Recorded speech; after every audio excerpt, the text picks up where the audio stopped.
Well, time to take this wheel off. You can see some of the home fabricated stuff that's on here. This is just a steel pipe or sleeve.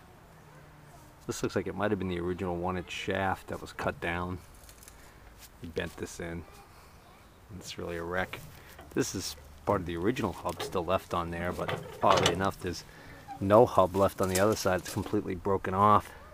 Be able to see that better once I get this apart. But to start with, I'm going to have to grind off. Well, I'm going to try and grind this one off. So I'll use my angle grinder.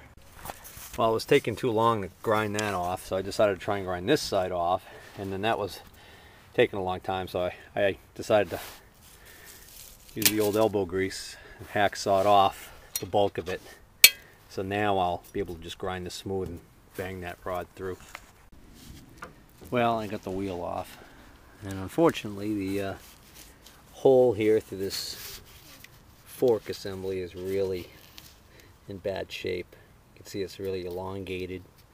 There's not much meat left on this side, and then the one on this side is also all chewed up. This one looks like it might have been, I don't know, the way it is all kind of rough. It looks like it might have been welded up at some point and then maybe ground out really sloppily or torched. I'm not sure what they did there, but it's in bad shape.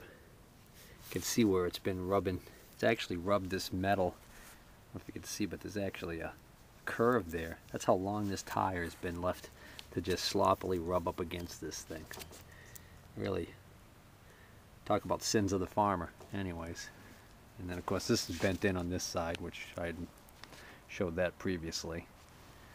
And then up here, this looks like this has been re-welded in the past, kind of haphazardly. So, I mean, ideally, I'd like to replace this whole arm, but that might be cost prohibitive. I'll have to look into that. I decided I'm going to take this fork assembly off because it's really sloppy where it goes in here.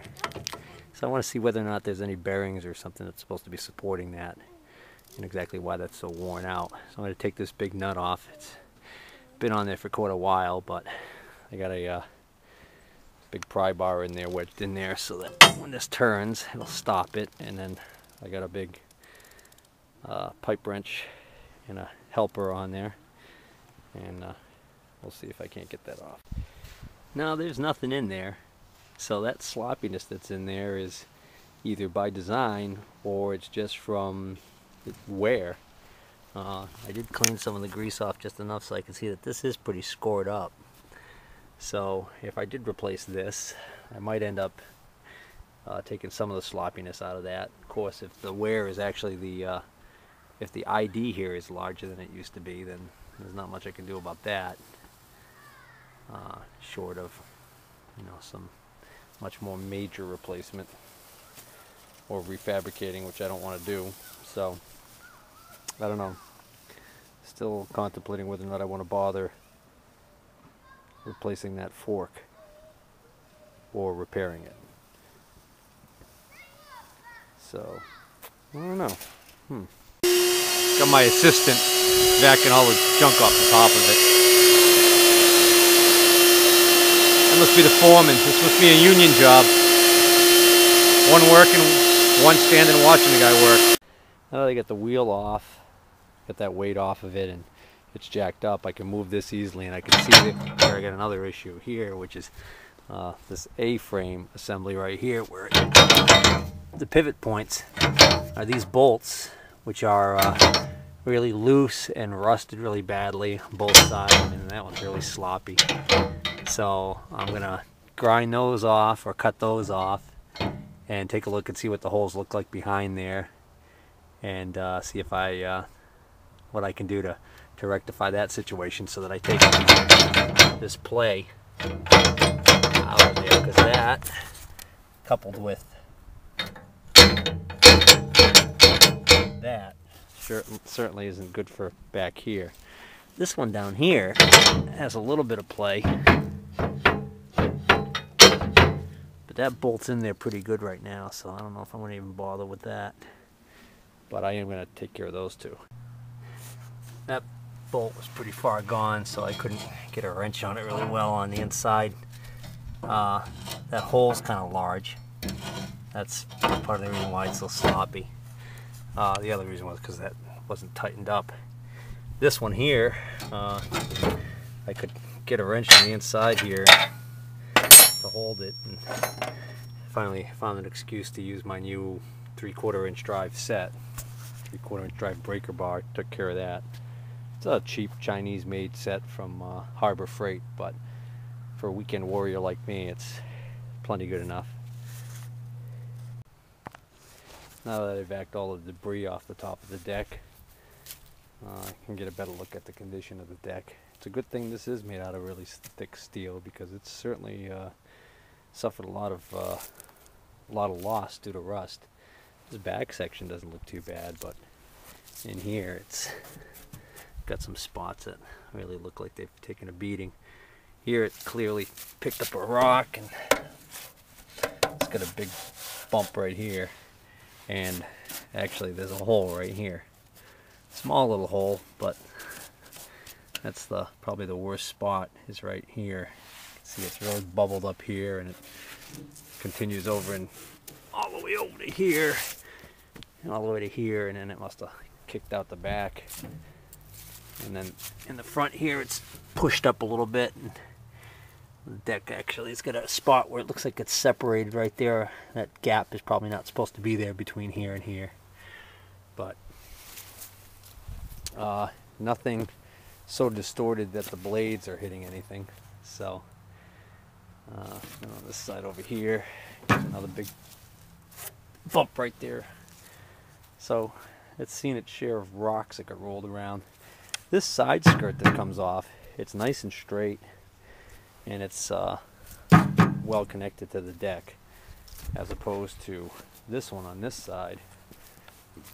This one on this side's bent up, and you can see right now these bolts are pulling through, so it's not really doing much good. So what I'm going to want to do is I'm going to take some of these bolts off and replace them. And when I put the new bolts on there, if I put some big washers on there and tighten it up, I think that'll go far to help pull this in a little more. I might even just take the whole piece off and see if I can't flatten it out some before I put it back on. Well, the majority of these bolts just snapped right off with the breaker bar. This is the only exception. This was a slightly smaller one that looks like it might have been a more recently replaced bolt that actually unscrewed. And then the last one is this also smaller one here that looks like it may be a more recent arrival. Metal might have been softer because that one rounded off, so I'm going to have to cut that one, and then I'll be able to take this skirt. Okay, I got that skirt off, so now I'll see whether or not I can get that straightened out.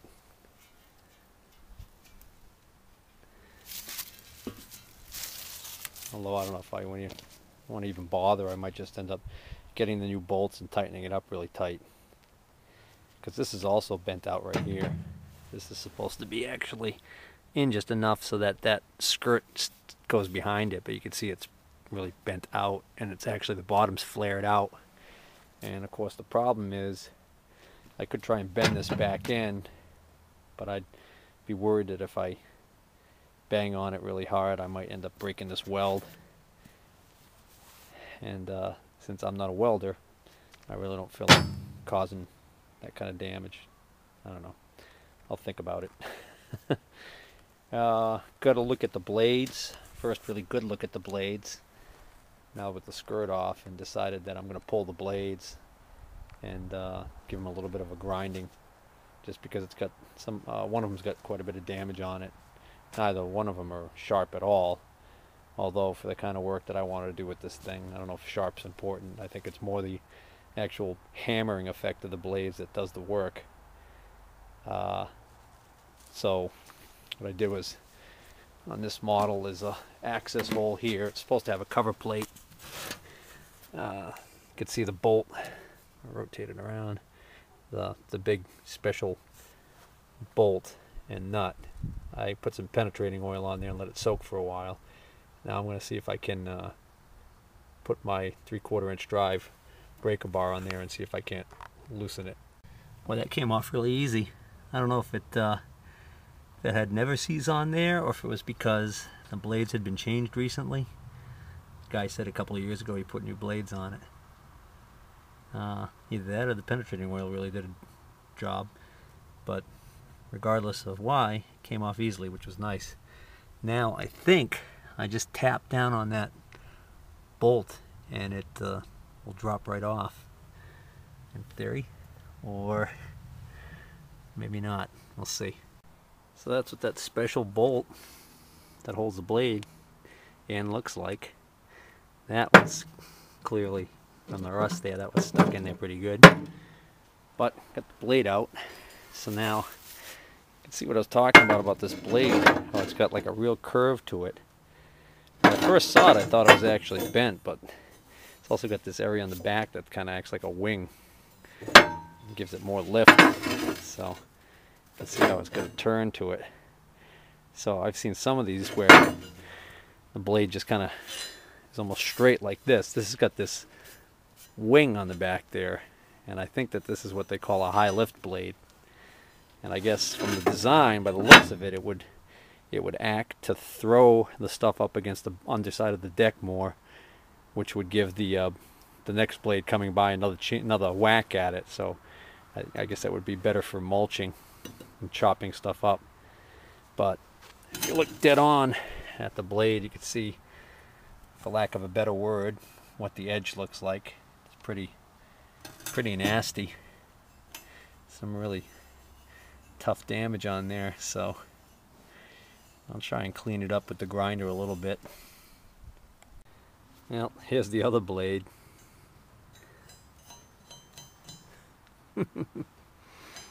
Yeah. I don't know, maybe that's typical for what these things go through.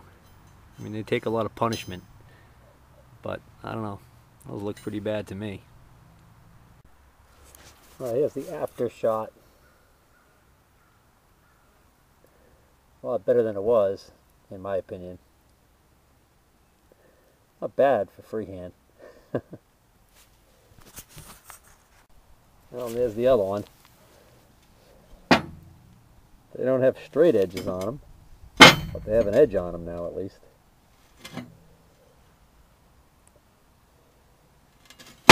Yeah, that's got to be better than the way they were.